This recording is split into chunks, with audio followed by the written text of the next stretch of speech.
2, 4.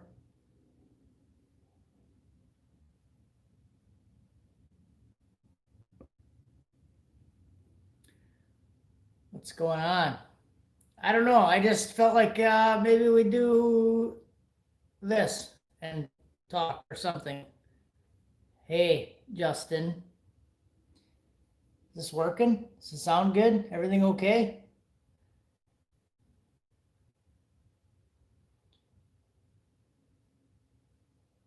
Ten people? 11 people? Can you hear me, guys? Yes? Everything's good? What do you want to talk about?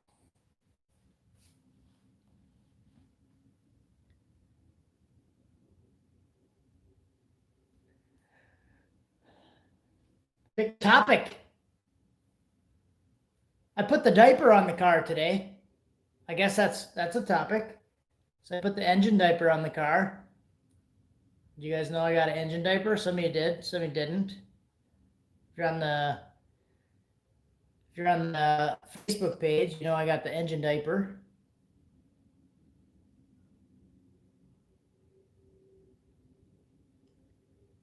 It's about to poop all over. The banana's gonna poo poo.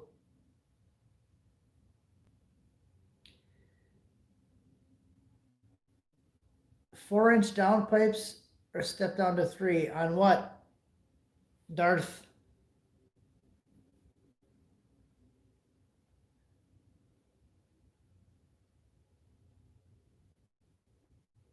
Yes, send. So what were you talking about, Darth? On 4-inch or 3-inch?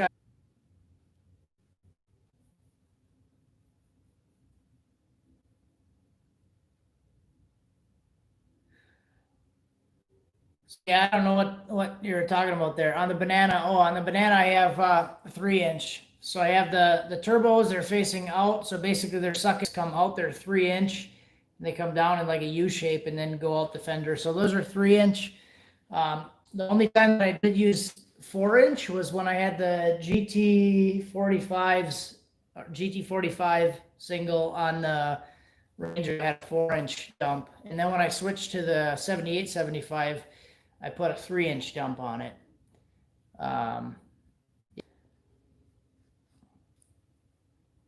So what was the question about the dash? There was a dash question. Something about that.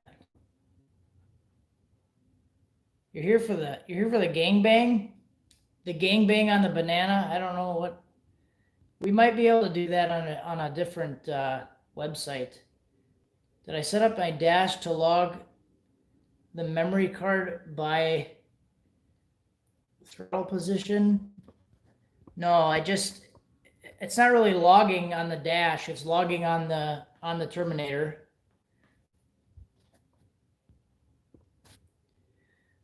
No, the turbos that I have on here, they're the 3-inch downpipes. Cutting out a little probably.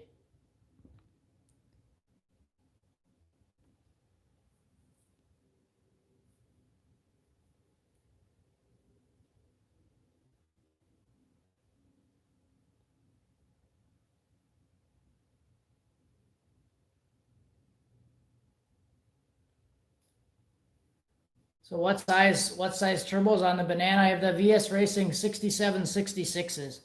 So they're similar to like the Borg S366, I think.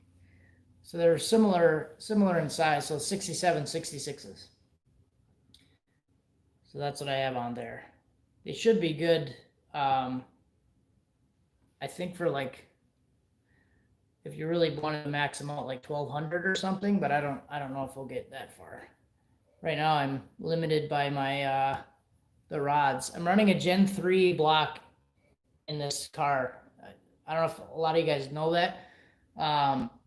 The car is a completely bone stock 5.3. I just put cam and springs in it. Never took the heads off. Never gapped the rings.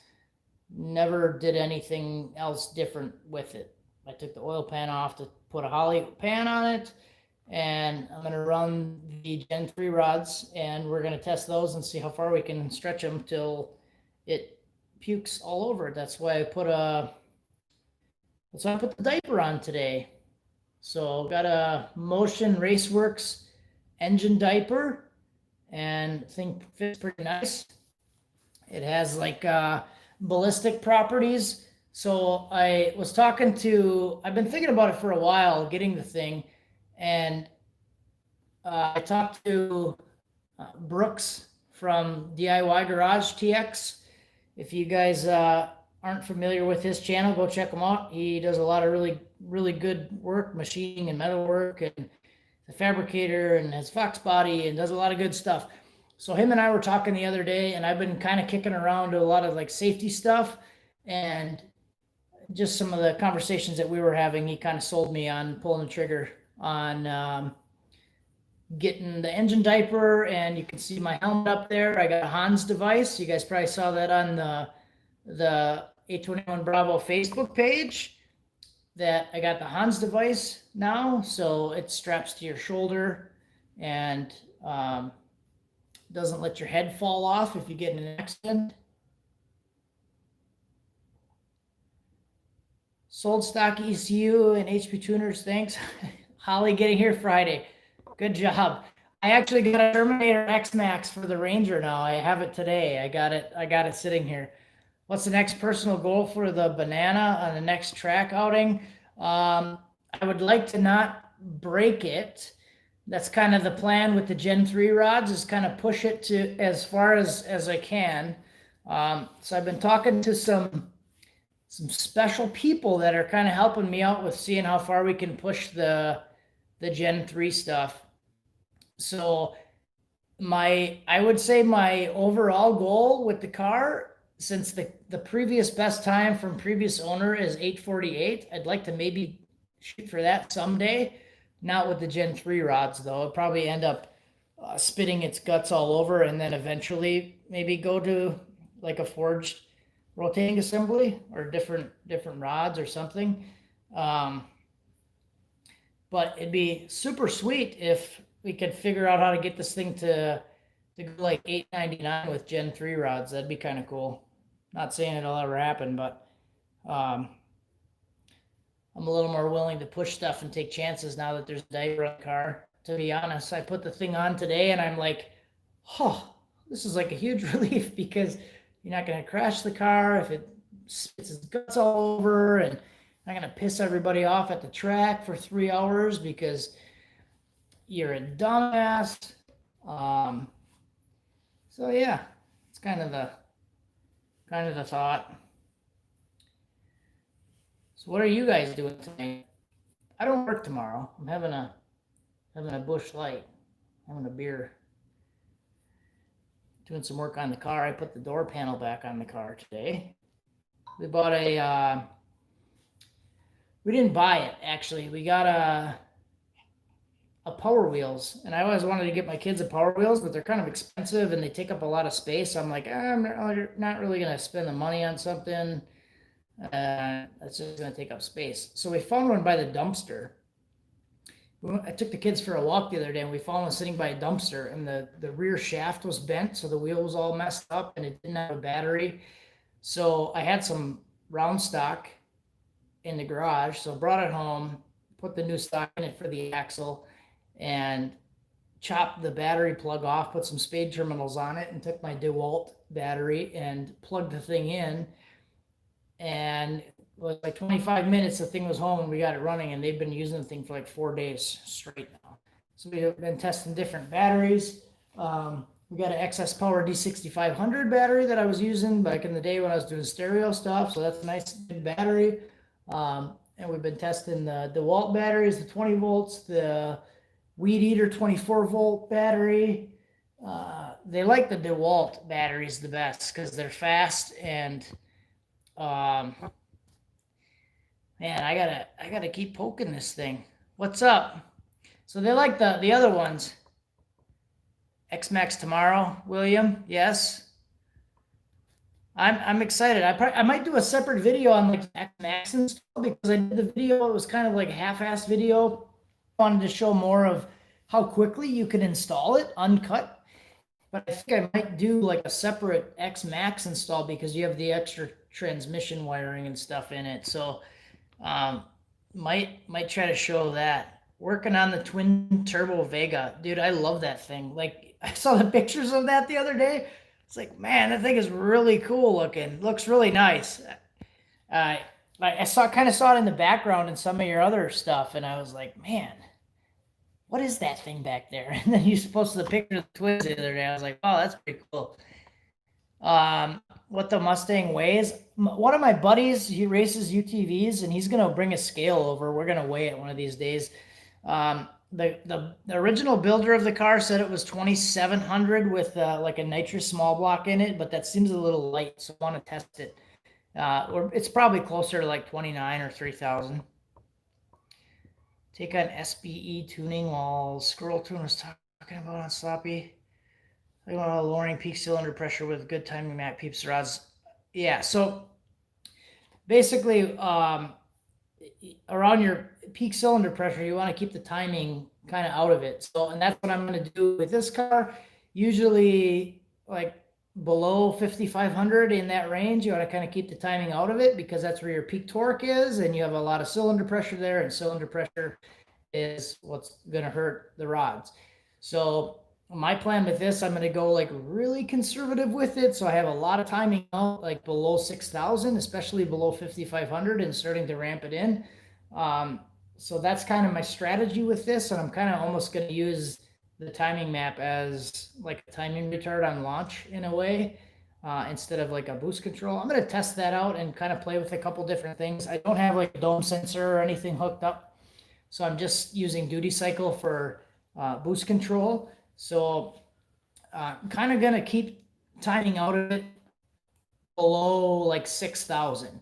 So my RPM drop right now is like 1,200 RPM. So basically what I want to try to do is shift like basically between that 7,000, 6,000 RPM range. So we can fluctuate from like 7,200 shift down to 6,000, or 7,000 shift down to 5,800. And the timing will still be soft, and then we're going to throw a bunch of air at it using the turbos, because these turbos will be good for a lot. So a lot more than the engine or anything else. And the fuel system is solid. The injectors are good. The rods are going to be the thing that we need to worry about. So we're going to keep the timing kind of soft. Yo, yo, yo. What's up, Brooks? So I don't know if you caught that before. DIY Garage TX, he's in there now. We were just talking, I was talking about the conversation that we had earlier about the Hans and the engine diaper, and how I've been thinking about it for a while, and you were kind of like, dude, do you value what you're doing right now or not? So Brooks, DIY Garage TX, the guy that's commenting right now. So this guy is, I told him the other day, I'm like, you're always looking out for me, because I did like hose clamps, and I think I still have the hose clamps on the truck. So I probably shouldn't say that. He's going to be mad at me. But I did hose clamp transmission cooler lines, and he was like the only guy that ever messaged me and was like, hey, that's not a good idea. Just be safe, because I've seen some stuff happen where people blow a transmission line because they had stuff hose clamped, and people go into the wall. And he's always looking out for me, and I really appreciate that, because a lot of people are always talking about like, go fast, go fast, go fast, be cool, make good videos, do the stuff. And then he's like one of the only dudes that's like, hey, over everything else, just be safe about it. So I really appreciate that. And you guys know me, like I had a fire suit when I was still running like 11s or 12s in the truck. So I'm like worried about safety, because my kids are my, priority for everything for me, my family and my kids. And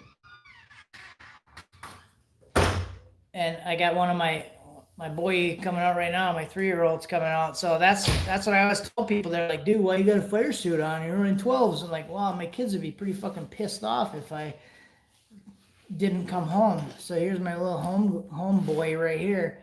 Yeah, showing you his sparkling water that he has. Yeah, I might take it. We got one locally, a scale locally that I weighed the Ranger on, and I'd probably go over there, but I just got to drive it over there.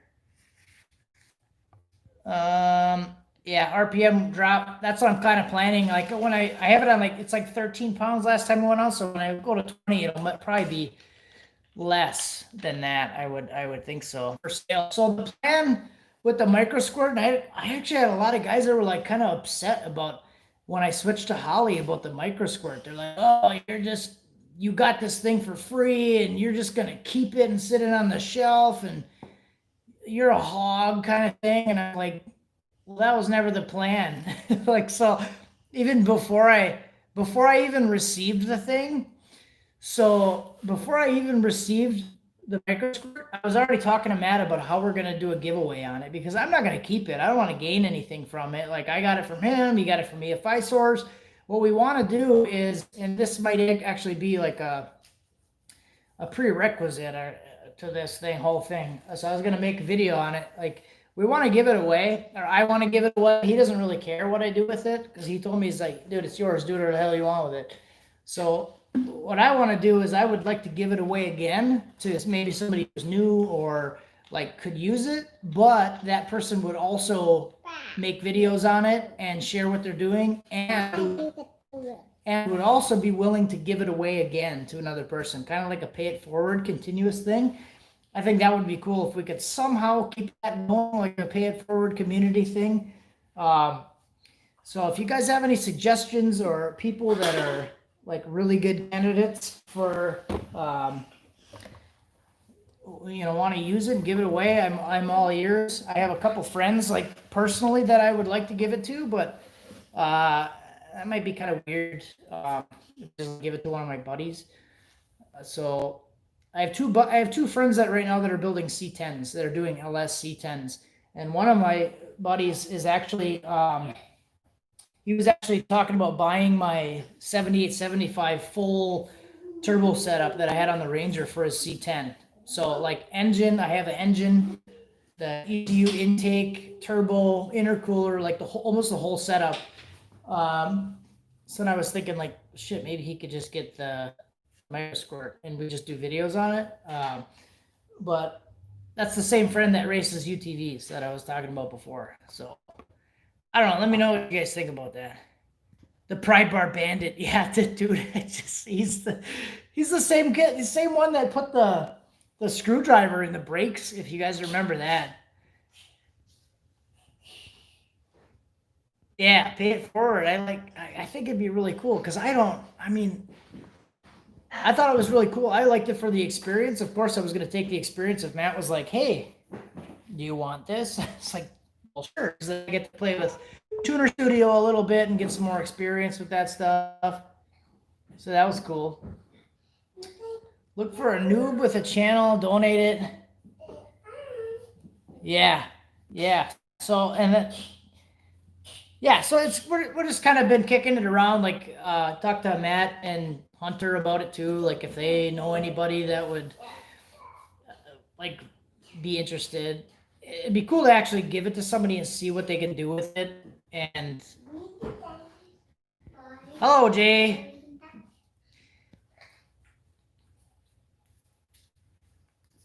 You were given a HX35 turbo for your truck, ended up not using it, pass it on to a buddy. Yeah, that's pretty cool. I like that. I like that stuff. Bolts in the intake too.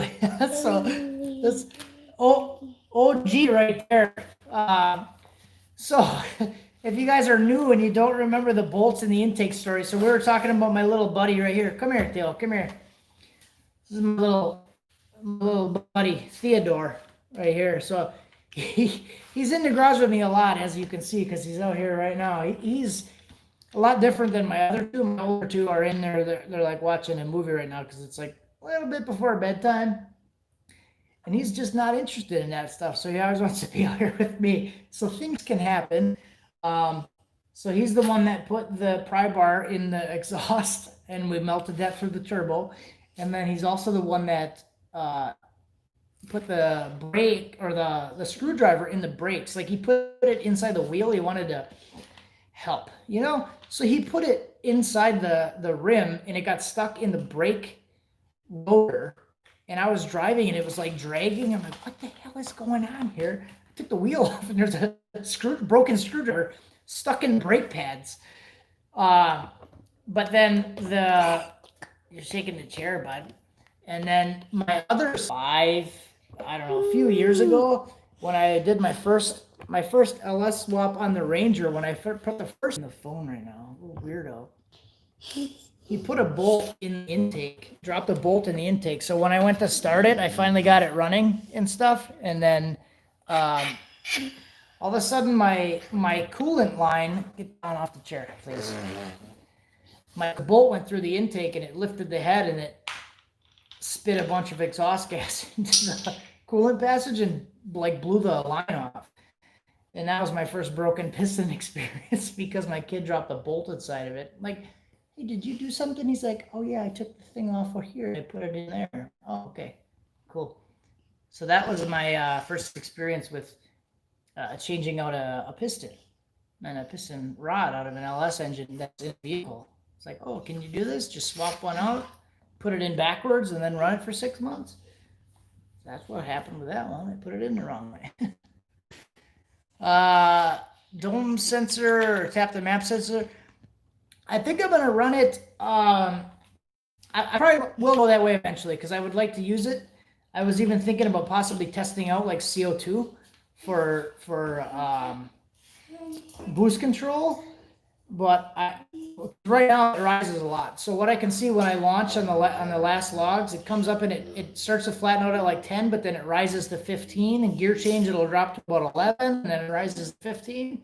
So I want to do a little bit. Can you get off that, please? Get off that, please. What is that? It is a fuel rail. Okay. He's trying to. Yeah, he was trying to ride that thing. He was standing on it. So we don't want to do that, right? Right, guys? I'm going to save those hunters. I'm going to save those injectors for Hunter, probably. The flex injectors. Get over it, dude.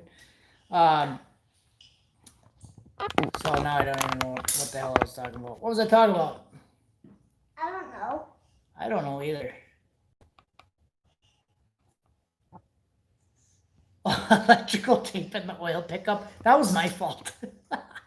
Yeah. That was my fault. Guys, I did. If you're not familiar, I did find electrical tape in my oil pickup tube one day. I was driving.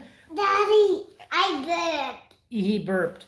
So I went to the track and I like made a couple passes and everything was like really good. It was actually a really good day at the track, but then I started noticing low oil pressure. So I pulled the oil pan off. There was electrical tape stuck in my oil pickup tube. Pulled it out. Everything was fine.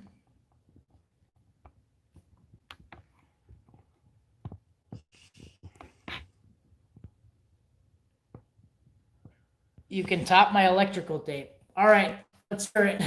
What do you got? What do you got, Brooks?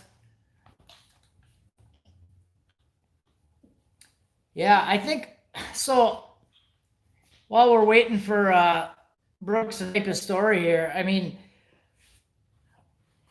I kind of laugh about a lot of stuff because I go at stuff with the approach of I have no idea what I'm doing half the time, so it's gonna end up like broken or messed up somehow. That way, if it is successful, I'm super happy about it because I never go into stuff with the intent that I have like these super high expectations about anything. So that's why you guys might notice I'm not really very easily disappointed with stuff because I expect the worst and then I'm excited when stuff does happen. So Brooke's story, I pulled my engine apart after 3 years of use, found an entire tube of silicone under the oil pump. That's crazy. I've heard of stuff like that too, like people siliconing, like the whole tube. Wait a minute. So the whole tube. So there's the beer right there's your beer shot. I'll keep it in the shot for a bit. You found the whole tube in the pan, or just like some silicone out of the tube that was like excess? No, I'm curious. The whole tube? Holy crap. So that might be a winner right there. That's pretty good. Uh, but you said it ran for a couple years like that, right? So see, there's nothing to worry about. You don't need like, hey, shh, shh, we're talking. Come talk. Come here. So maybe you don't need surgical precision when you're assembling an engine. Maybe that's the case. Swipe marks from the crank, otherwise it didn't hurt anything. The whole tube. That's pretty good. I bet you were like me for like ever. Like, where's my little pry bar? I can't find this little pry bar.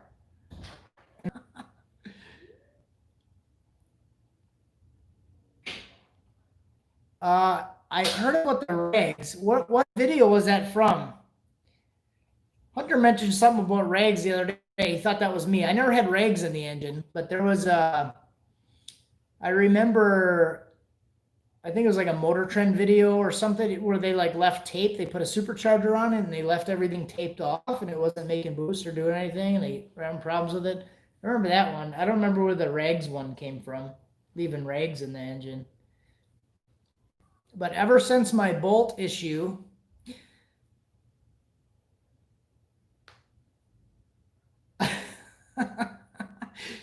yeah, it sounds a dark black. Yeah, that sounds like a nice something there. So ever since my bolt issue, when my son put the bolt through the engine, I left the intake off for a while, and I put stuff on the wiper cowl, and he said he took something off of there and put it in the hole in the engine. He was like pretty young, like at 4 or 5 at the time, or 6 or something. I always, every time I put an intake on, now I have a habit of it because I created that habit after going on there of going inside with the light. I go check every runner. You could tape them off. Sometimes I do that. But if it's like a quick thing and I have it off for like an hour and I put it back on, I still crawl on there every single time and look for something inside the intake. So it's funny because the Silverado that I got, the auction truck that I had, the same thing happened to that truck. There was a bolt left in the engine, and that's what destroyed the thing, and that's how I got the truck. So I have a 2008 Silverado that getting the aluminum block engine, like short block, from a guy locally for $400, $380 I think it was, and put it back in the truck, and now the thing runs fine. But when I pulled it apart, all right, I'm gonna go, my boy. We're gonna go for a walk. I'm gonna do this. This is gonna be like live. Okay, we're not gonna do anything rehearsed, but the kid is like yelling outside, so we gotta check on that. We gotta figure stuff out. Sometimes you just gotta go. You're trying to get in the house. Why don't you come in the door that you went out? You know? Yeah, that door was locked, so I would make you come in this door. So when you're playing in the backyard, I know where you are. See how that works? You want to go in the house? Yeah. See, sometimes. So some of you guys don't have kids, but I have kids. I have 3 of them, and they're amazing. I wouldn't trade it for anything in the world. And that's why sometimes things happen and you learn a lot. So sometimes you got to stop doing some things. You guys don't normally see that part though, because I cut all that stuff out the videos, but let's see where we're at. Tube and all, swipe marks, okay. Smelling gas in your garage. Kept breaking starters, didn't realize it was wasting bearings. The motor went boom. Finally completed wasting the bearings. You can smell gas, check stuff. Yeah. I actually did a video on that the other day. I smelled gas. I think it was like Trust Your Gut or something I titled that one. came home from the track, and I smelled gas in the garage, but I couldn't see anything anywhere. And I checked leaks like 2 separate days. I didn't run the car, but I checked for leaks like 2 separate days. Couldn't find anything. And then I had like a family member over, and we were talking about the car, and I went to like start it to show them the engine running. And it was, as soon as I went to start it, it was started running, and it was like pissing fuel out of the injector, like out of the rail, and one of it like lifted up a little bit and blew one of the O-rings out, and it was like pissing fuel all over the fender. And that's where it was coming from, because when I drove it in, it must have been leaking, and I smelt it, but I couldn't find it anywhere. So yeah, sometimes that stuff just happens, and fuel kind of scares the crap out of me. And yeah, when you smell gas, check stuff. I would agree with that completely.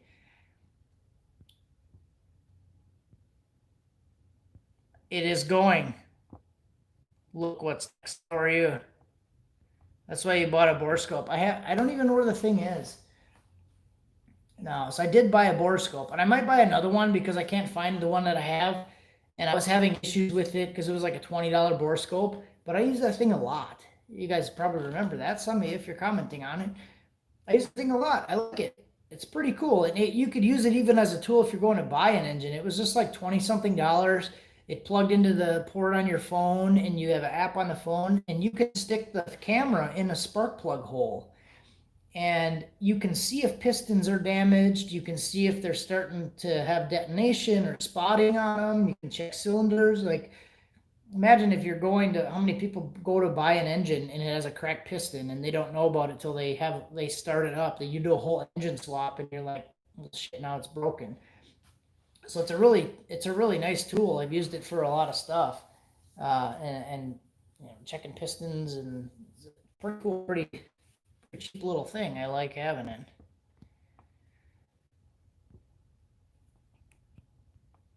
Yeah, pain in the butt, but you love them, right? So that's all it is. I mean, and the good times always outweigh the bad times. That's that's what I find.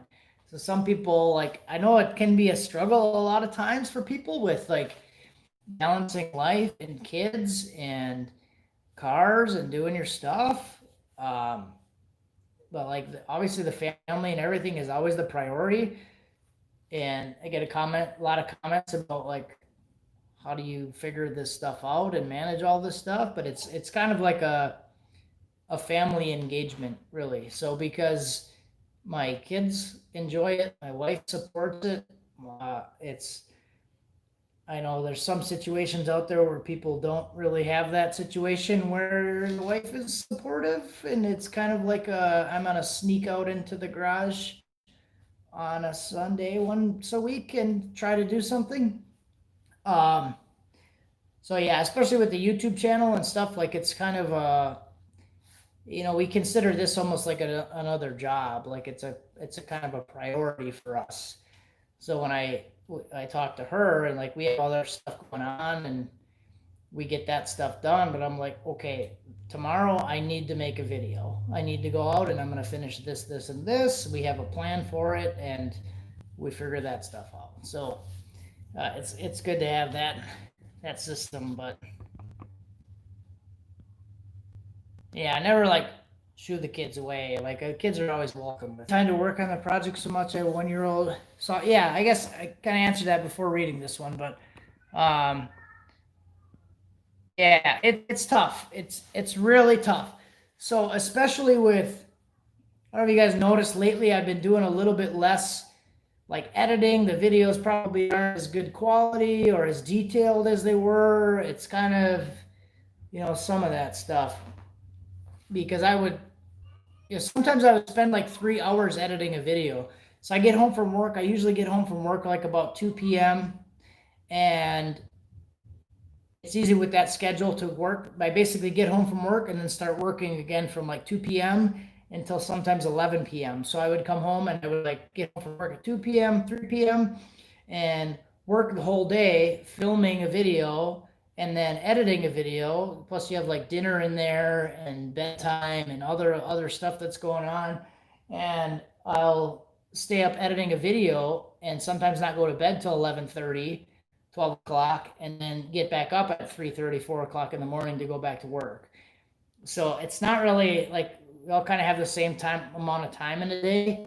I just usually end up sacrificing a lot of my convenience and comfort time to like be an idiot and sleep for 3 hours and then go to work. Yeah, lucky it wasn't a flamethrower. I'm glad that it was cooled off when I started it, so it didn't get the gas on the manifold. That would have been not good. All right. See you, Brooks.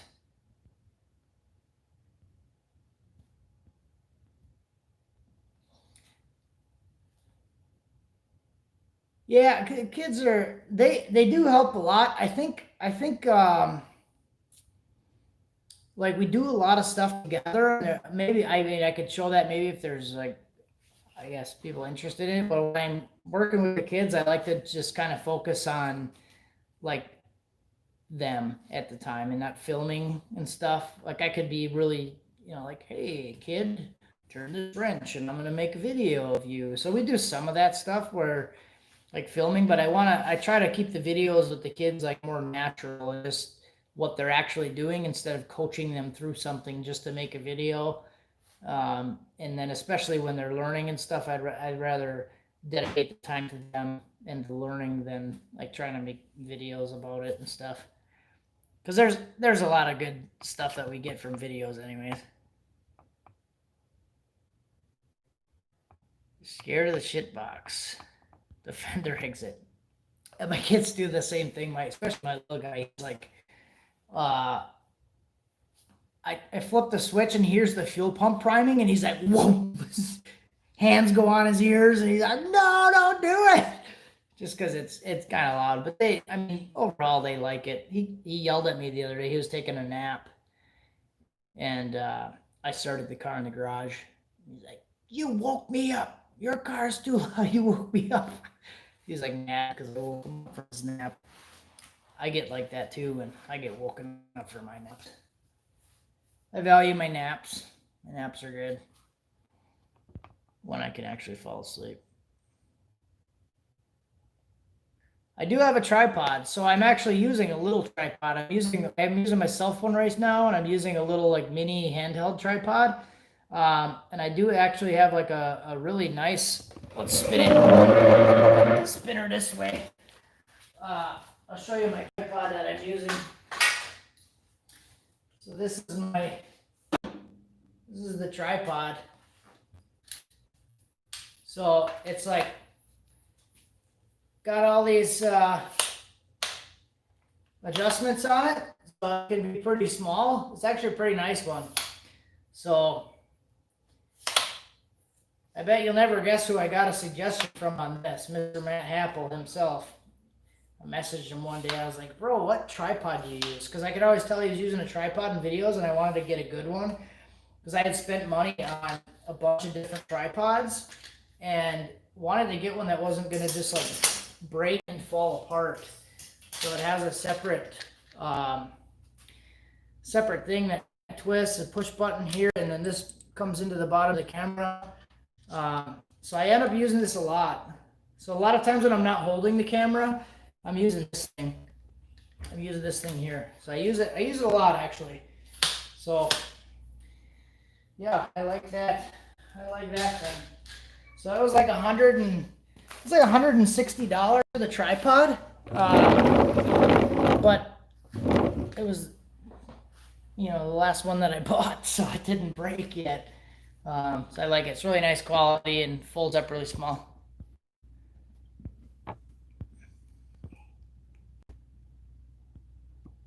Yeah, Amazon. Yeah, I think that's where I ended up. Where I'm getting that one, something like that. So what are you guys doing? 36. Yeah, I like this one though. It's really cool. So yeah, I can't remember what I paid. It was like 100 something, 140 or 60 or something like that. So what are you guys doing? It's Thursday night. I'm off tomorrow, so I don't work Fridays and Saturdays. So I'm kind of up doing some things and just enjoying my night. My wife is out planting right now, and you guys garden out there? So we do a lot of gardening also. I posted stuff on my regular Facebook page about that. But my wife, we started doing a plant sale. Last year was our first year we did a plant sale. We do it Memorial Day every year. My wife sold like 1,500 plants this year at our sale out of our driveway. So that's pretty cool. We do a little stuff like that on the side. That's like her hobby. I have cars. She has plants. So like vegetables, guys. You guys are asking about other stuff, but we do vegetables, tomatoes, cucumbers, peppers, all kinds of stuff. So she had 460 different types of plants this year, and had like 6 to 12 plants of each kind. So in like a few days, she sold 1,500 plants, and now she's been out the last 3 days planting hundreds and hundreds of plants that we didn't sell. So it's pretty cool stuff. Building an aluminum 6.0 Cisco. What the fuck did I just say? Waistcoat pistons, Galley's rods, stage 3 turbo. You're gonna sell it? You're gonna sell the 6.0? What are you sell it? You're gonna change it or board or what? What's up, dude? Next track day, hopefully tomorrow. Ryan, nice name. That's a pretty cool name. I like that. Next track day is gonna be hopefully tomorrow. So that's the plan. I have to test the alignment yet. I want to go early tomorrow, go drive it for a little bit. Been kind of busy, just been working on stuff. And like did engine diaper today, put the door panel back on. I've been putzing with the Ranger a lot with that turbo stuff and the pry bar handle going through the turbo. So I want to figure that stuff out and see if it was like actually bad turbo or too much turbo. And we'll talk about that a little more. But gonna put the X-Max on that, and we've really been spending a lot of time with that Power Wheels that we found in the dumpster. But tomorrow, track day, so I'll probably get a trailer. I'm gonna buy a trailer one of these days. I think I'm gonna have to. Not a gardener. Oh, yeah, and planting is crazy. Like, you think if you're not really into it, you think it's just like stuff the thing in the dirt and it grows and stuff. There's so much to it that when I talk to her about cars, she's like lost. When she talks to me about plants, I'm lost because there's so many specifics to like dirt and soil, this kind, time, that kind, and like spacing, how far you space stuff apart, and like what you can plant next to each other. You can't plant certain things next to each other because one plant will kill the other plant, and it's just stuff I never even thought of in my life. It's crazy. Sell cam, send it, holder wide open. What's up, Nick? Sell the cam.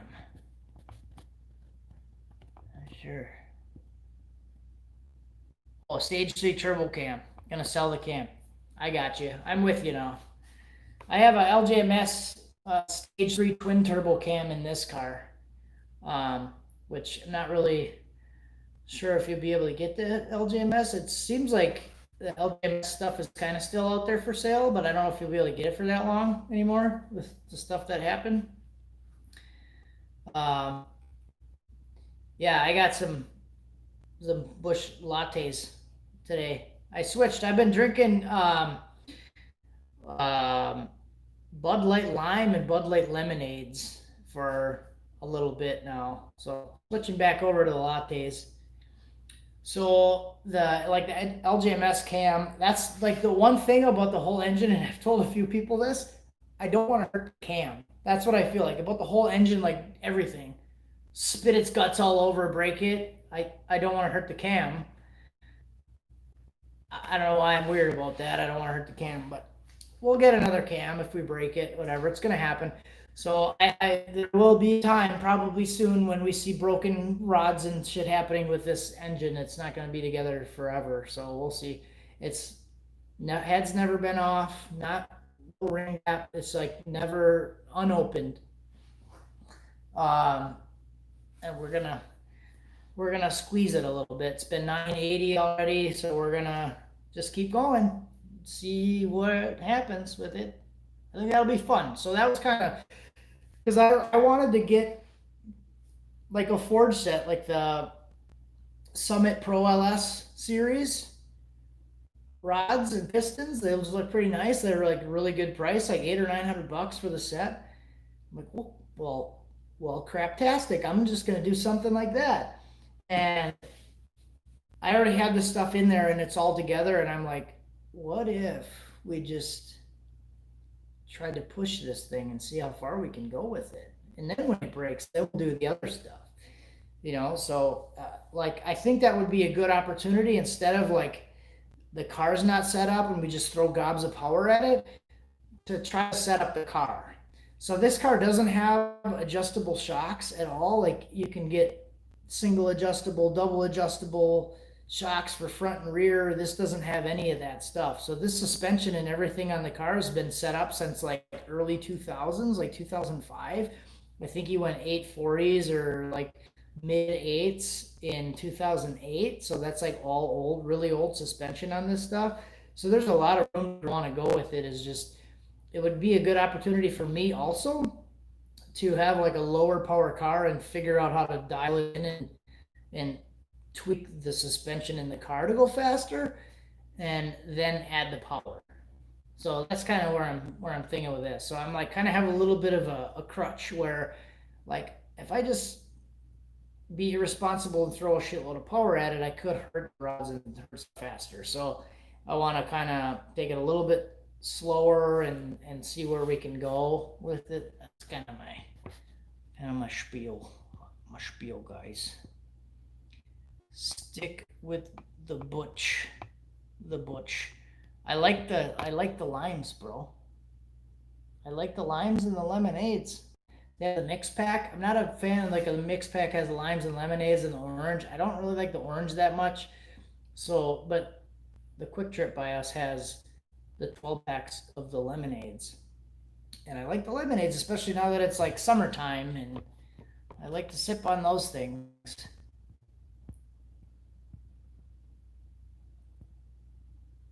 After you get back from your deployment in February, I'm dropping some money. Where are you at right now? Look, what's next? If you can talk about it. Don't have to spill the beans, but where are you deployed to? I know, OPSEC and shit. Don't have to talk about it, but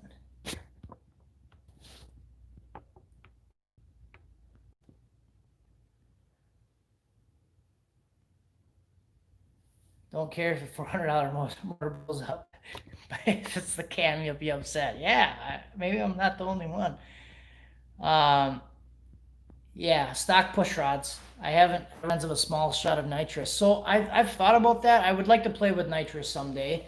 My issue that I have with like nitrous and methanol and stuff like that, I did methanol in the truck because I was having really high intake temps. And I figured, what the hell, I'll try it. And I bought a snow performance kit and had it on there, and it was like really good with my intake temps. And it didn't really make the truck faster or anything. I feel like it was safer because of the intake temps, because I was seeing like 200, 210 intake temps with an intercooler at the end of the quarter mile pass on the truck. And it brought the intake temps down to like 100 something, 110, really low. So the temperature was a lot better. But then one day, the truck was like, I can't remember exactly what happened, but it was slow. Like something was really wrong. The air fuel ratio was wrong. Like something was messed up. And I spent like probably 20 minutes in the staging, like in the pits, trying to figure out what the hell was different with the truck. And then I looked at my intake air temp because it was in a different spot. I had to find it. So I looked at my intake air temp and it was like high again. So my pump failed. The methanol pump failed. So I know there's a lot of guys using Snow Performance methanol kits, but my experience with it was it didn't even last me one season, 1 year, um, during the summer, and the pump seized up on me, and it happened during a pass that I noticed something was really messed up. So that could have cost me an engine there. Um, but I will add, I wasn't using their recommended mix of like the boost juice or whatever, like the recommended safe stuff. I was mixing my own stuff. So I was mixing bottles of heat with windshield washer fluid, and then I ended up buying like 99.98% methanol bottles off of eBay, and then mixing those with um, again heat and like windshield washer fluid. So I had like different mixes that I was testing out, and the pump failed. So the pump could have failed and seized up because of the mix that I was using. Um, so it could be completely my fault. I'm not saying it's the company or anything that they did wrong. I'm not saying that, because there's a lot of people that have really good success with it. So maybe it was the mixture, maybe it was something that I did, but I don't know if I want to go back to that. It's always like an added risk, another thing that you're adding, in my opinion. And full circle back to the nitrous conversation. Nitrous is something that you have to refill. Like I know Bad Luck Garage, he likes nitrous. He's always been a nitrous guy, like kind of plays around with turbos and stuff a little bit.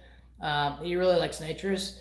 Um, so I don't really have a great opinion on it because I haven't used it, but I can see that one thing that I wouldn't like about nitrous is having to refill it. But I guess if it was a small shot, like you're saying, just to launch and stuff like that, it would be like similar to, I guess, using CO2, which I was talking about trying out before. It's something that you have to refill. Where supercharger, you don't have to refill anything. Turbo, you don't have to refill anything. It's just using the engine to make the power. Um, so yeah, I'd be willing to try nitrous. I would like to learn about it and try it more. I just haven't done it yet.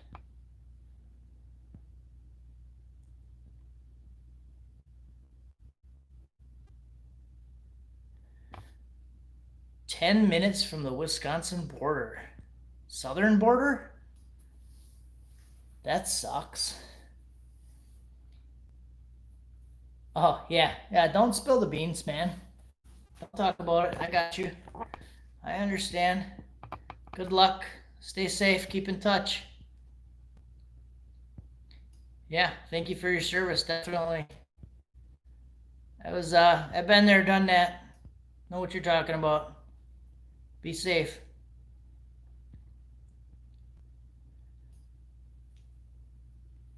Small bump to get your head straight. Yep. Just a little bit. Yeah. What else you guys got?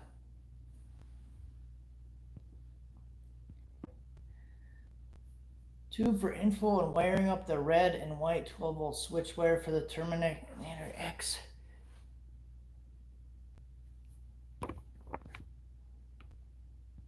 Did you do one? Did I do a 12-volt switch wire? How did I hook that up? I just hooked it up to a 12-volt switch ignition source. So you have the red wire with the white stripe on it. So in my car, I have a wire that is coming directly from the battery through a fuse to my ignition switch, which is like a physical toggle switch, and that's my 12-volt. On the other side of that switch, I have it going to the red and white 12-volt switch wire for the Terminator. So you also have the solid red wire, which is going to go to a constant source, and then you have the two main like separate harness thick wires that directly to battery. So does that answer your question?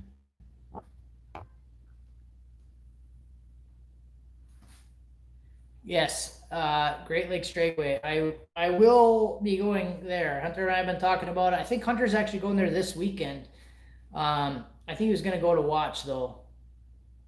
This weekend or what? One of the weekends he was going to go. There was a big event. He was going to go watch. It's like 2.5 hours for me. So if you're talking about like loading everything up, It's probably 6 to 7 hours of driving and loading. He's a little bit closer. He's almost an hour closer. But we'll go there for sure. So especially like I think when Hunter the first time he went nines was at Great Lakes. So what we found with his car, or what he found with his car, and I observed, was that he would do a pass at our track. He'd get everything dialed in here, and then he would go there, and he would be like 3/10 faster. So, and he couldn't get drag radials to hook at our track, but he would go there, and they would hook just fine. So his car, I think, would be an animal now. Like now that he figured out with the suspension and stuff, and he could get a radial to hook at our track, he could probably go there and run like 3 or 4 times faster. So he would probably be like an 8.5 or something if you went there, same tune, same setup, and just made a pass. He'd probably be like 8.5. So that track is a lot better, but they race every day at that track. Like you can go there on a Wednesday night after work and go race. So our track is only open like 1 or 2 days a week. So the prep isn't that good. It's like a bumpy track. It's good track, but it's not as good as Great Lakes. They got stuff really figured out there. They also do this, so they put fresh prep on the track every week, so it's a lot better. So they put fresh prep on a Thursday, you go on a Friday, it's still good. It's a nice track. Hit the thumbs up, guys. Yeah, that's always an option. You can do that.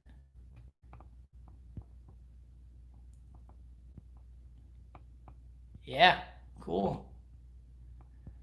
What's up, Bubblegum? Hit the thumbs up. That always works. You have it piggyback with the factory setup. Just struggling to get your head around it. So yeah, it's just a switch 12-volt source, so you could really pull it from anywhere. So it's not going to pull a lot of current. You could, I mean, really, if you want to do like add a fuse or something on a fuse block, you just got to test it. So I think if you don't have a digital multimeter, get familiar with one. Get one and get familiar with one. There's a really decent one. I don't even know where I have it. Let me see if I got it right here. Let's see if I got it. So this thing right here, I've been using this one for many years. I've bought multiple versions of this when like batteries die or it eventually goes bad. For probably like 8 years I've been using this type. And you can get them at Walmart for like $16 or something, like 25.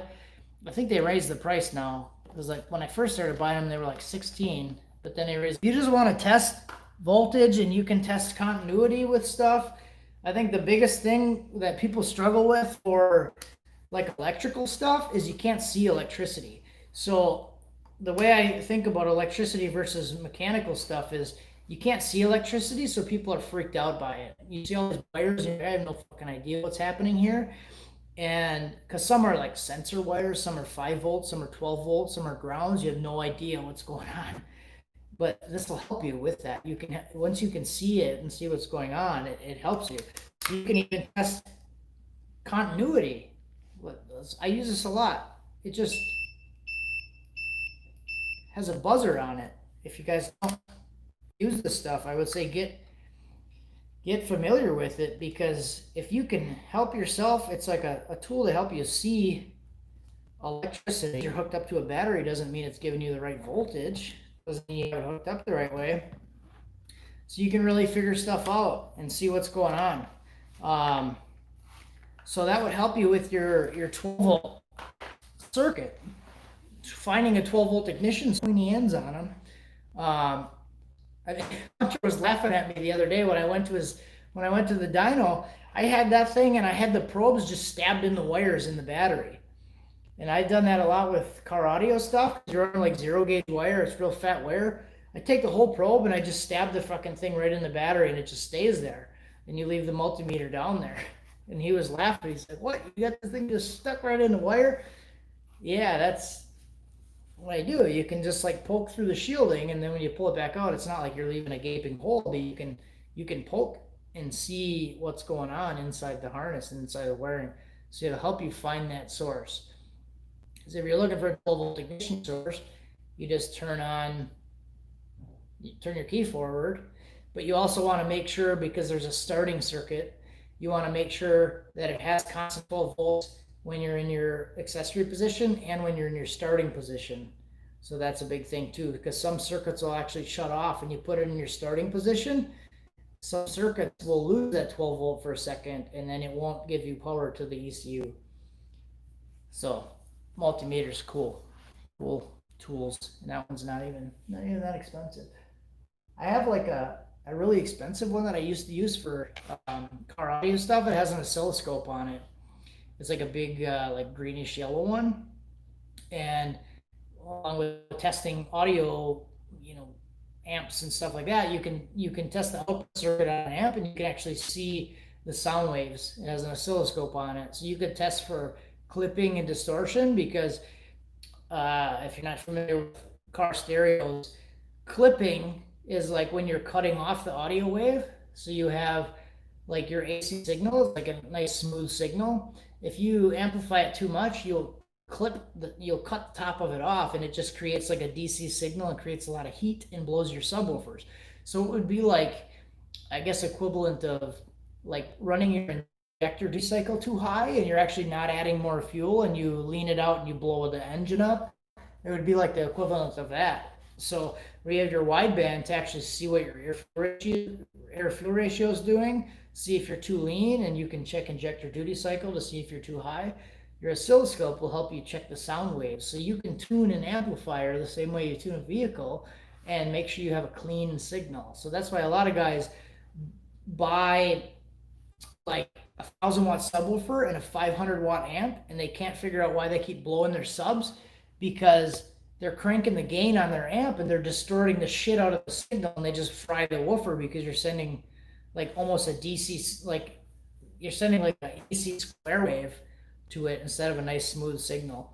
So I would always, when I was competing with stereos, I would always like way overdo the setup. Like I would have way too much power, and I would always keep the amps turned like really far down, because you're always sending a clean signal. So the subs wouldn't blow typically, just from heat, like just from using them at a clean signal. So it's interesting stuff. Some of you guys probably know that, but some of you guys are probably like, oh, I never thought about that. Why do I keep blowing my 2,000-watt kicker with a 300-watt amp?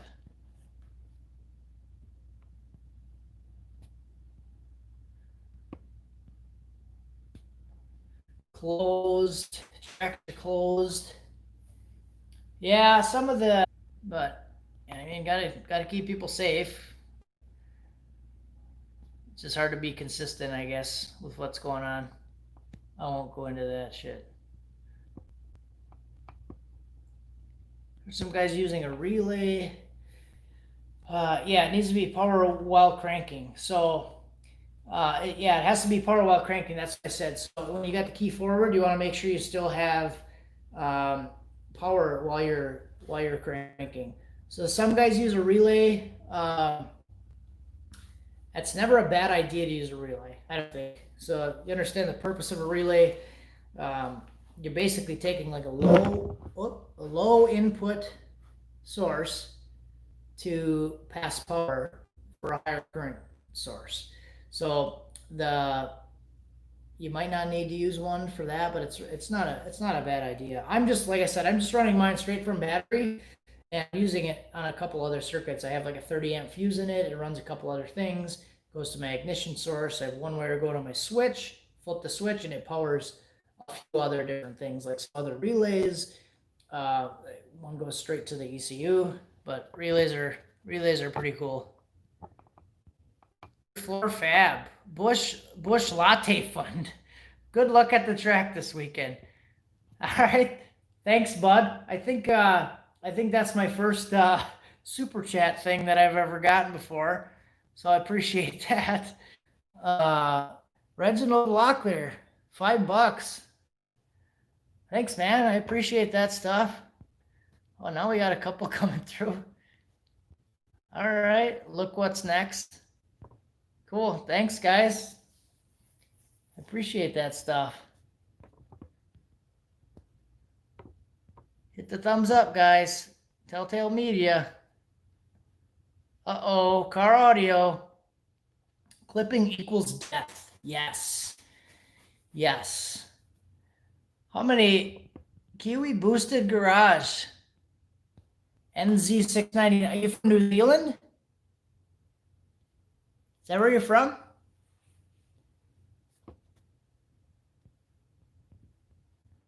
Dial boost setup? No, I'm not with the Terminator. It has like pretty good boost control, so I'm really liking that. So I'm just gonna get a different Mac solenoid, and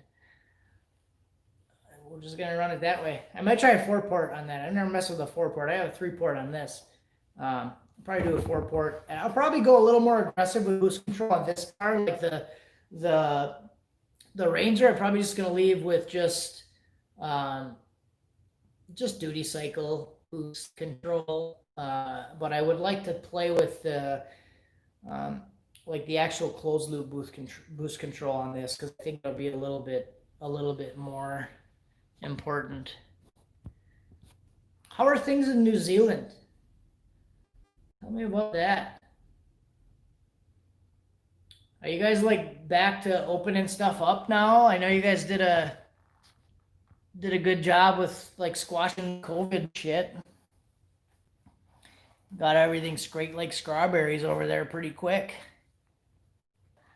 Normal life, or people back in school and stuff? Or maybe, I don't know. I'm never going to talk about that. I'm kind of curious, kind of interested. Heard good things about what was going on over there.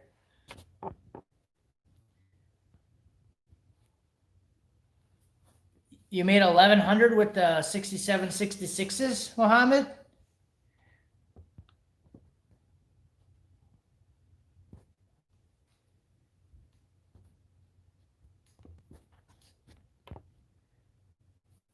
Awesome. That's good to hear. 1100, that's pretty good. Yeah, I've still been working the whole time through this stuff. My wife doesn't work. She's a stay-at-home mom. She hasn't worked in probably 7.5, almost 8 years. She's been home. She holds it down over here. But I've still been doing the thing, going to do the thing. How's it going? Lynn Twin Customs. What ET would make me happy? Stretch goal would be the fastest time with the car was 8:48. Previous owner, so 8:47, like slightly faster.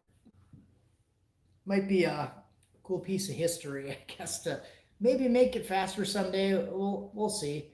I guess the next goal would be like 899, somewhere, get it in the 8s. Maybe I'm getting greedy, I don't know, because the first day I took the car to the track, it went 980 on the third pass. So I just feel like there's so much more potential once I actually get it dialed in and get the car figured out and I learn it. And like that was just kind of 980 on accident, I felt like, because I was just completely blown away. I wasn't expecting that. I was like looking for maybe a 10-second pass that day, and then it went 980 on the third one. I'm like, what the fuck? So it kind of like it moved the bar quicker than I was expecting, a lot quicker than I was expecting. And I've said that before, like I wanted to just kind of like, maybe we'll get here someday, and then it was like there. Now I'm like, what do I do? I don't know. So I don't even know what I want to do, but I want to be safe. That's the biggest thing. I want to be safe, want to have fun, and come home every day after the track. That's the big thing. Car doesn't have to come home. I can walk home, but I wanna be able to walk home. That's what I'm saying.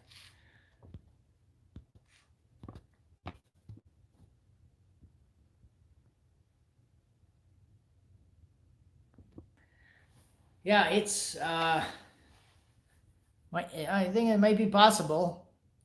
I don't know about these rods though, and like my tuning ability and stuff, because I'm tuning the car, and Hunter has offered his dyno. Like we've been talking about that, so I'm probably gonna go there, and that's still on the table. He's like, dyno anytime, trailer anytime, come do it, come do it.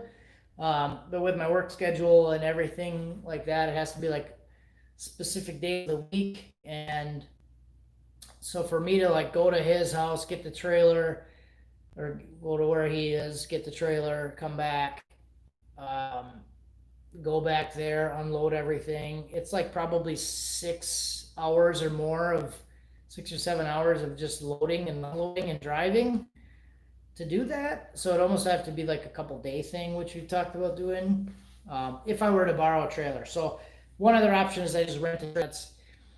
I don't want to be like rent the trailer on a Thursday, drive down there, and then bring it back home, drop the trailer off, rent the trailer for another day on a Friday to go to the track kind of thing. So I'm looking at getting a set of street tires for the rear for this, so I don't have to drive the slicks, and I can just, I would like to street drive it to the track, and if it blows up, I'll just figure it out the next day, because I've done that before too. But yeah, we could dyno it, maybe we at least get a, but I guess I don't really have a goal. Like, I guess 890 would be the goal. 899 would be the goal. What power it's going to take to get there. Based on the weight of the car, if I'm estimating 3,000 pounds, it should be able to go low nines with like another 6 pounds of boost. So that's kind of where I'm targeting 20. So we'll see what that does. I'm going to target 20 and kind of tweak it and see what the times do.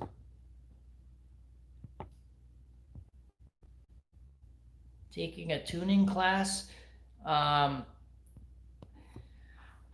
mean, have I ever considered it? Yeah, I thought there was a time when I was like, I think it would be really cool to like go do a tuning class and go do all that stuff and learn. But I guess it could be kind of tough with resources, because I think to get some certifications, like you have to have so much tuning time and like dyno experience and tunes this many vehicles, and like if you wanted to get like a certified or whatever to actually become a certified tuner.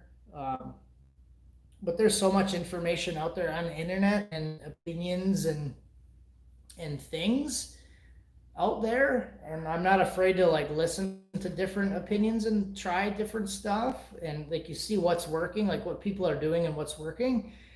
And there's people out there like Matt that are sharing everything that they're doing, and like this he spends ridiculous amounts of time just going over data logs, like the videos that he's making and the time that your people are spending going over data logs like that and showing people. He like shows exactly what to do. Like there's so much stuff, especially once you sit down and figure out like what to look at. The information that he's going over is extremely valuable to at least like help you kind of figure out what's going on. So I think that's kind of where I'm at right now. It's just trial and error and figure stuff out and bounce ideas off of other people that are doing stuff and trying to do the same thing or have already done what we're trying to do, and just keep going. Like, you guys know I'm not really like afraid to break stuff and show people what I did that was stupid. Yep, multimeter, good tool.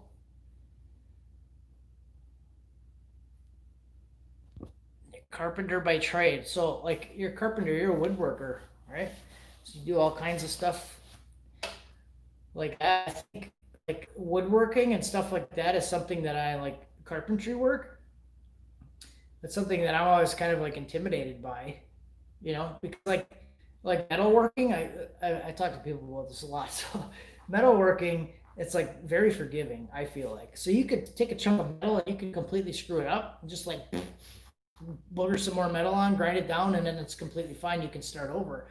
Where like carpentry work, you cut the board too short, you can't just add a 1/4 inch back onto the board. You got to start over. Or if you're doing like trim work or finishing and stuff like that, you get the finish wrong. It's kind of a pain. Like mechanical stuff, it's like, oh, the gear is broken in half. I know what to do. he put a new gear on it. Yeah, it's cool. Different trades and different what people are doing. How much of a different was it going from 11s to 9s? It was like, um, uh, so, so my previous, for some context, for those that don't know, my previous best pass was 11.0 at 124, and the second pass on this car was a 999 at 136 or something. The pass before that was 1099. So I had basically gone from last year.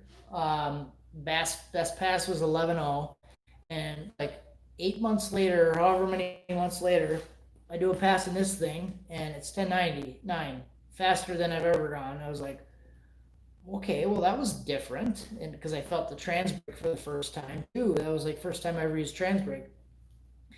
So that in itself, like going from foot brake to Transbrake is like a completely, it's like you're getting kicked in the back of the head. Hunter said that he, like his neck was sore for the first, like a whole day after he did the first time. He had his head forward a little bit and did the release the button and just smashed his head back. And you could see it in his video too. So he told me, like, put your fucking head against the seat, just lean back, you know? So it's completely different. And then the next pass went 999, and it was unbelievable. And we didn't record any of it, which kind of sucks. And like we were both talking about that because like I finished, Hunter came running up, and he like wanted to see my reaction. And like the last thing we could think of was filming anything, and it was just my reaction because I was so pumped, like excited. And he was running over. He's like, I know you're gonna be happy about that. And my hands were shaking. I kept saying that. My hands like literally were shaking. I was just happy, and I wasn't expecting it. And there was just a lot of excitement at that time. But it's a completely different experience. Like I felt like the 11 O passes and 11.0 pass, and I had done consistently 11.2, 11.3, 11.2, 11.3, like before that. So I was kind of like used to it. You get used to it after a while, and then all of a sudden next year, like it's just like boom, 999, 998. I was like, or 984 or whatever it was. Um, it's a completely different, like kick in the pants experience, and you're just like, whoa. But that was my first time experiencing that. So that was a 141 60 foot was the best 60 foot, which my previous was a 168, I think, which 2/10 different in the 60 foot was like a game changer. But like talking to Jack Roberts from Squirrel Tune, we talked about that the other day, and he was saying that like him going from like the 1 3 60 foots to like a 1 1 60 foot or 1 2 60 foot. He said he was like getting, at the point of starting to get bored because you're just so used to it after a while. So I think it's just like anything else. First time you experience it, it's like whoa, and then you keep doing it for a while, and then you get used to it. And you're looking for more. That's kind of what we do, right? I guess the idea is you get used to it, get bored, like your stock truck the first time you get into a stock EcoBoost, you're like, whoa, bro, 600, like, lost. And then you just kind of get used to stuff and get bored and move on and go better, go bigger. I don't really street drive it at all, especially the Mustang, with the Transbrake and Turbo 400. So I was street driving it a lot until I put the slicks on it. So it does pretty good on the street. But I put the slicks on it now, and I don't really want to street drive the slicks. So I've just been kind of parking it. I'll probably do like just a little bit of driving because I have like an industrial park a couple blocks away from me. So I usually go out there, and I'll probably do a little bit of driving out there. But I'm going to get a different set of street tires for the rear. The front skinnies, I'll probably leave those on. Our track is about from my house. So I'll probably I've been thinking about using the parachute mount that's on the back of the car and build like a little, almost like a trailer hitch to hang some tires on and just drive to the track, hook them up, and hopefully drive it home. That'd be funny. Yep, timing at peak torque and RPM drop. I'm not using any boost ramp, so it's just I haven't done any like ramp or delay. I'm gonna use timing a little bit, but I haven't done any of that yet. So right now I'm just commanding duty cycle, and I can kind of play with duty cycle as I need to. But I was on wastegate last time, so it was 0% duty cycle. It was just on gate last time, so it went 984 on wastegate. So I'm gonna try to bring it up. I have it set at 20 right now. I set it at 20, so I'm probably gonna go drive it early in the morning tomorrow and just see where the boost lands and where it starts to peak. So what it did before, it came to like 10, 11 pounds and started the flat line, but then would creep a little bit. So it would go like 11 to 15, 14, and then a gear changes would drop. So I'm just gonna try to get that to come up and peak around maybe like 15 and rise to 20, and then just kind of keep tweaking it from there and just see what it does. I want to be targeting like 20 pounds. That's what I want to shoot for, but we'll see. How does the Transbrake compare to the sloppy third gear spool mod? So got to think of a couple different things with that question. So the sloppy third gear spool mod is completely free. You don't have to do anything. I mean, you have to buy a relay if you don't have relays. So essentially all you're doing with the sloppy third gear spool mod on the 4L80E is you're taking the 2-3 shift solenoid and you're grounding that solenoid. So while it's in first gear, you have the shifter selector in first gear, your hydraulic fluid passage is going to first gear on the selector switch, or on the membrane switch on the valve body, and it's telling it to be in first gear. So what you're doing is you're tricking the transmission by commanding the 2-3 shift solenoid. So the fluid changes inside the transmission, and then it starts to command third gear also. So you command third gear, and then you don't have the mechanical advantage in the transmission. So where first gear, you're foot braking, and it's going to push through the brakes because you have more torque, or you spin the wheels because you have more mechanical advantage in first gear. Third gear, you don't have that, so you're able to spool the turbos up a little bit better. You can foot brake it higher. What I've also done at the track, when I was using that, I used to pull like 15 degrees of timing out of a certain area. So I was also using the MSD two-step at the time. And I would still, because the brakes were so shitty on the Ranger, I would still have issues with foot braking it up to my two-step RPM. So what I would do at the track is I would pull like 15 degrees of timing out in that certain pocket to allow me to spool it up to the 14 or the 4,000 RPM two-step on the MSD. That's what I was doing at the track. So when you release the button on the sloppy brake, there's like a 1 second delay. So in order to use the MSD two-step and the sloppy Transbrake, I had the two-step wired off my brake switch. So what I would do is I would release the button. There would be a 1 second delay. So it's kind of like a sequence. And I don't feel like when I was using it at the track, I don't feel like I actually had the timing down that well. So at the end of the last season, when I was using the sloppy Transbrake, I had a cracked piston like on the last track day, and I took it home. Still drove it home that day, and I just wailed on it on the way home. And I actually have, if you look at, I have a video of like Transbrake launch or something like that. I just did like a big burnout on the way home, hammered the two-step and let the brake go. And I held on to the foot brake longer than I ever had before.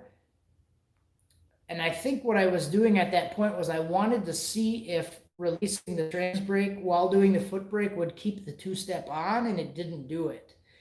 So it activated first gear, and I realized at that point how much of a delay there was. So I would do like release, foot brake, like release my foot, release my foot. But it actually had to be like release, wait, then release the foot. So when I had like my 1.6 60-foots, I was starting to slightly roll through the beam before it would engage. So just didn't have the timing down. Within almost $500 for that, but it is like you push the button, you mash the pedal. There's no questions asked. As soon as you let the button go, you're gone. it's it's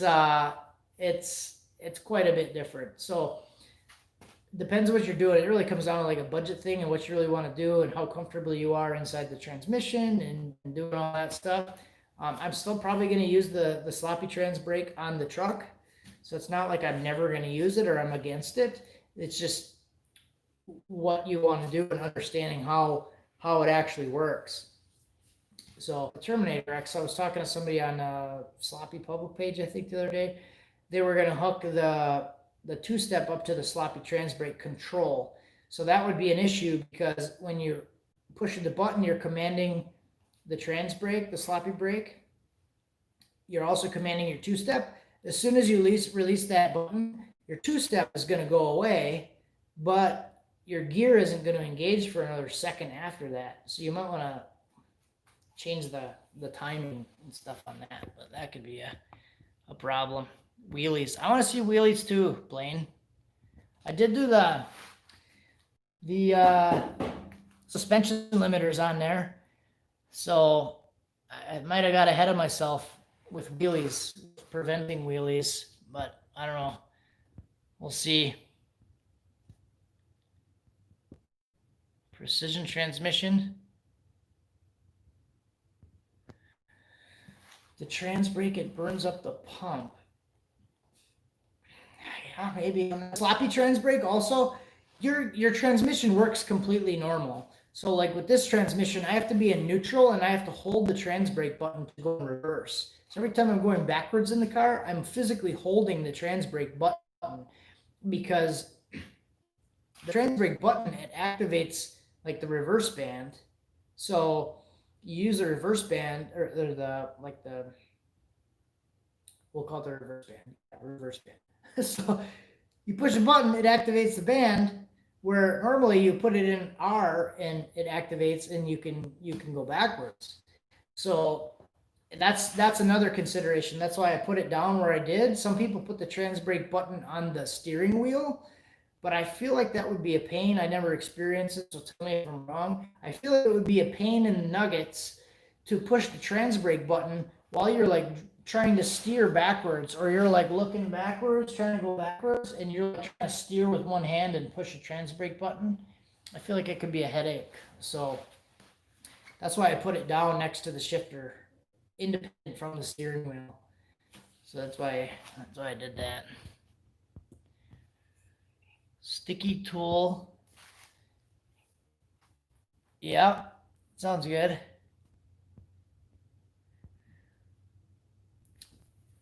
Mr. Matt Happel says the sloppy mechanic brake, best way is to stay on the brakes and let it mow through on you. Yeah, so that was I would try to time it and like come off the brake, and then I realized later that like I really just need to wait till I get whacked in the back of the head with it, and then I can, because you're kind of like using the momentum of the vehicle throwing you back anyways. Just take your foot off the brake, and yeah, it actually works really good, and you can feel it. It actually is a pretty hard hit when you release and it finally engages, especially like if you're up on, like 4,000 RPM and you release that thing and you're still on the foot brake and it smacks you and you're going. It definitely works. It definitely works.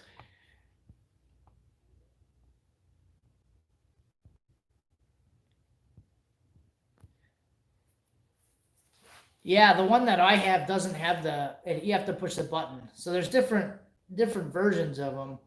Another thing I've like read about and I tried to do on this one is you could use like the neutral safety switch or the reverse switch. You could probably use neutral safety switch and hook up your reverse circuit, like the solenoid, through that. So when you're in neutral, technically it would be normally giving power to your ignition to be able to start it. You could bypass that, figure that out to use, like when you're in neutral, you could go reverse.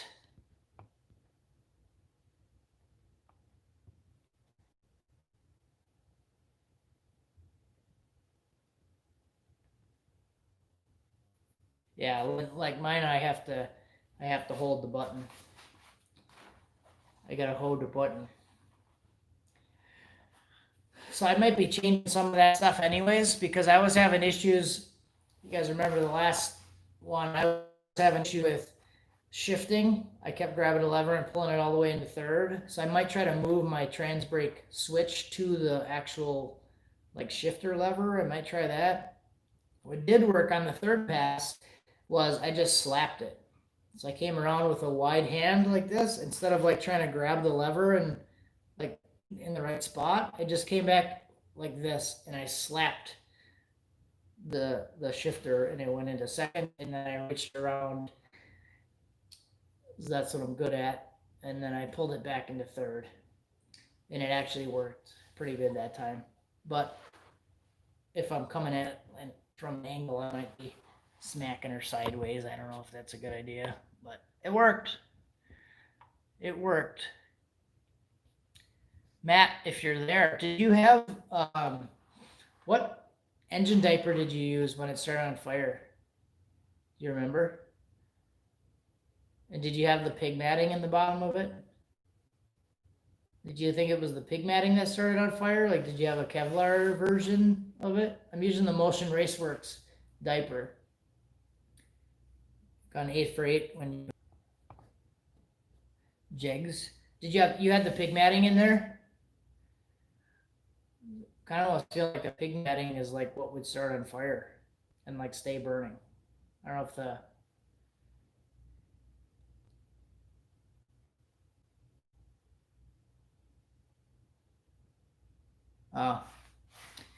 yeah, so I wonder if it was like oil soaked or something. I guess it depends how it breaks too, like where the combustion cycle is.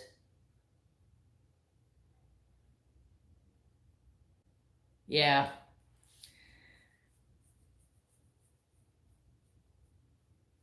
Yeah, I thought about the tray. But I put the diaper on tonight and it was actually pretty easy to do it. But I always have that like what happened to you in my head now, like it's gonna start on fire. You got the fire extinguisher in there though, so if it does start, I can hopefully get it out quick. But probably depends too, like what's happening with your fuel, like during the combustion cycle. Is it like just squirting fresh fuel in there and still like igniting the whole thing? That could be a big thing too. Like it's actually pissing fuel down the cylinder out the hole. But your failures were like the same thing happened both times. So that's interesting. I guess we'll find out what happens with this one. If it blows up, I'll just grab the fire extinguisher right away.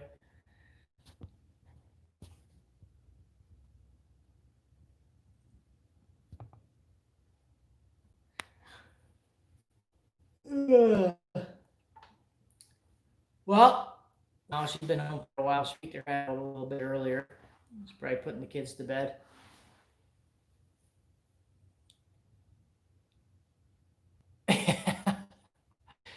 Yeah, TNT. Yeah, that was crazy. I like that. I mean, what happened though after? You get it figured out, and then it just a big middle finger to everybody. That was like pretty glorious. It's probably the best feeling ever. I think the best part about that story is it was like how many December 8th or whatever it was. I think it was 8 for 8, all the eights, and you did it on the very last pass of the last minute of the last day of the last track day of the year. It's like one of the most interesting stories ever. You couldn't have wrote it any differently.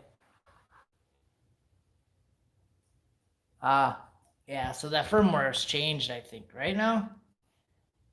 was allowing the 4.5 millisecond dwell.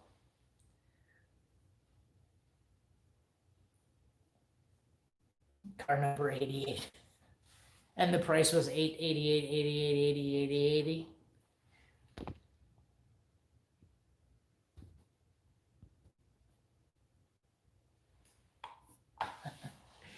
What's next before I go to the track? So the car's basically ready to go. I just all I want to do before I go to the track next is just drive it and make sure my alignment is good. So I did like an in-garage alignment.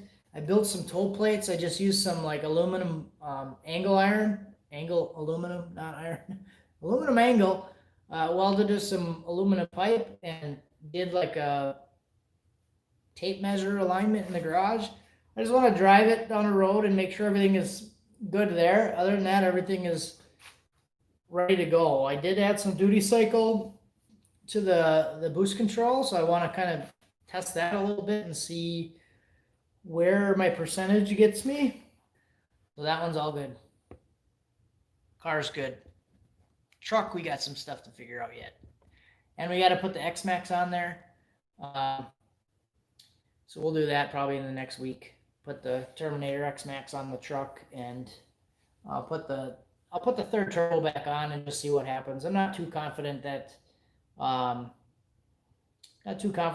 the third turbos back on is going to work, but it'll be interesting to see like if it does, considering an entire pry bar went through it. Yep, I kind of sealed the deal. Like when I got this thing, I was like, and I hooked it up on this, I was like, dude, instantly, like I just have to do it, because I was like with I have the P59 and the Ranger. I was gonna add narrow bands. That was like my plan. I was gonna weld bungs in for narrow bands and go like do all that stuff. So I had some closed loop, and I'm like, once I did this thing, I'm like, game over. It's just all over from there. Decision has been made. No more pry bars in the pipes. Yeah, well, he's 3 and out. How to get him to not do weird stuff like that, like telling him that it's not good to put tools in weird places.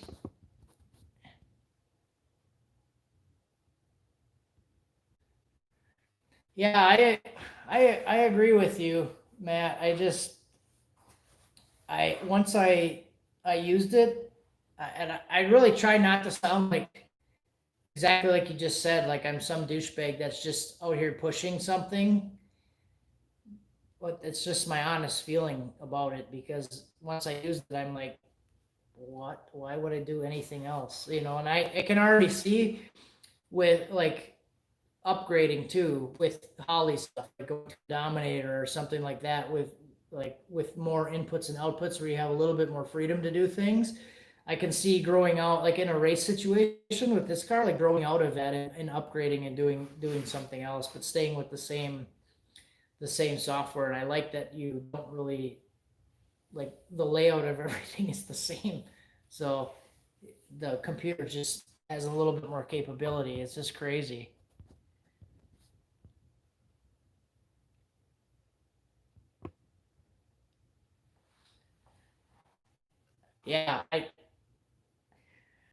Yeah, especially with the closed loop and the learning and stuff. It's like, well, I feel like it would help you get to your goal a little bit faster, even if you're not like a good tuner or whatever. It'll probably save you a lot. I'm like thinking about all the stuff I'm gonna pull off the Ranger now, like ECU and harness, and I spent 7 hours building the harness, and at the time I was doing the budget build, so I got to keep that in mind too. Like, it was really good for me at the time because I did that whole swap turbo setup for like $1,500. So that was the goal, was like just do it as cheap as possible, no matter how long it takes, just like get it to work. And now we're just kind of like going different direction where I want to like daily drive that thing, and I I was running, speed density and stuff with like the winters, like going from winter to 90 degrees in the summer. I was like kind of changing the tune quite a bit, and I don't feel like I'll have to do that this much.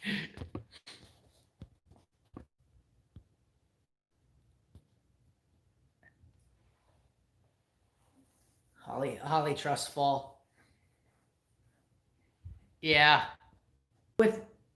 To be clear on it, it's not like it's going to completely prevent you from ever breaking anything ever. Because like the first time I took this car out, I had the boost cut set at 18 pounds. I started to do a pull and air fuel wasn't changing because I didn't do the target air fuel ratio table right.